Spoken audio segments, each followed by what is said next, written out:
So firstly, what you have to do is just simply open ChatGPT, and then before starting using ChatGPT, you will need a plugin called AIPRM.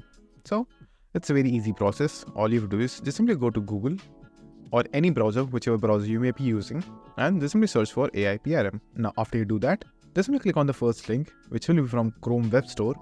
Now, depending on the browser, your store may be different. So just simply go to that particular web store and then just simply install this plugin. So it's completely free, so you don't have to pay anything. So after you've added the plugin in your Chrome, it will look something like this, as you can see right over here. Now after that, just simply close this and just simply reload your page of ChatGPT. Now wait for a few seconds and a new type of interface will appear right over here. There is a lot of things that you can do with this tool over here, but I'm only going to focus on keyword. So what you have to do is click on public, and then in the search panel, just simply search for keyword.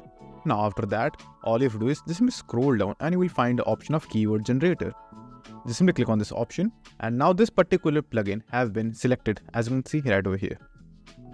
Now just simply write whatever you want the keyword for. So if it is a product, just simply write the product. If it is a brand, just simply explain your brand. And if it is for some type of niche product, again, just simply add it right over here. So let's say, for example, I want keywords for law of attraction ebook. So this is what I'm going to sell. So I want keywords to rank on Google.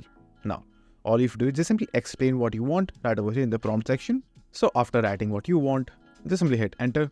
So just simply give him a few seconds and then it will come up with a list of good keywords that are currently working for this particular product, whichever product you may choose, as you can see right over here. So that's how you can use ChatGPT for keyword research. And if you want to go to ChatGPT directly, you can get the link in the description box below.